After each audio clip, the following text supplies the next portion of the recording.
ملک یمن میں ایک قبیلہ طے آباد تھا جس کا سردار حاتم طائی تھا جو اپنی سخاوت میں بے مثل تھا۔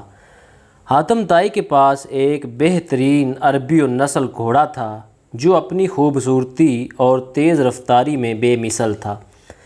ایک مرتبہ شاہ روم کے دربار میں حاتم طائی کی سخاوت اور اس کے پاس موجود اس عربی النسل گھوڑے کی تعریف کی گئی اور ہر شخص اپنی معلومات کے مطابق تعریف کر رہا تھا۔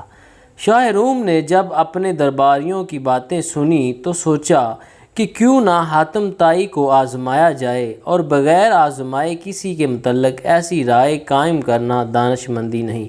شاہ روم نے اپنے درباریوں سے کہا کہ میں چاہتا ہوں کہ تم میں سے کچھ لوگ حاتم طائی کے پاس جائیں اور اس سے وہ گھوڑا طلب کریں۔ اگر حاتم طائی انہیں وہ گھوڑا دے دے تو وہ تعریف کے لائق ہے اور جو کچھ اس کے متعلق مشہور ہے وہ درست ہے۔ اگر اس نے وہ گھوڑا نہ دیا تو پھر جو کچھ اس کے متعلق مشہور ہے وہ غلط ہے اور ریا پر مبنی ہے۔ درباریوں نے بادشاہ کی رائے کو اہمیت دی اور پھر وزیر اعظم کی قیادت میں کچھ لوگوں کا وفد حاتم طائی کے پاس پہنچا۔ جس وقت یہ وفد حاتم طائی کے پاس پہنچا اس وقت رات ہو رہی تھی۔ اتفاقاً اس رات شدید بارش ہوئی اور بادل اس انداز میں برس رہے تھے۔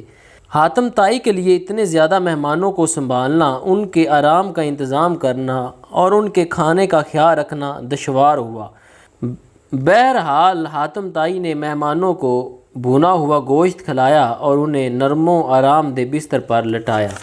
صبح ہوئی تو وزیر اعظم نے دوران گفتگو اپنے آنے کا مقصد بیان کیا اور حاتم طائی سے وہ گھوڑا مانگا جس کی شہرت عام تھی۔ حاتم طائی نے جب وزیر اعظم کی بات سنی تو کہنے لگا کہ اب افسوس کے سوا کیا کیا جا سکتا ہے کہ وہ گھوڑا اب اس دنیا میں نہیں رہا۔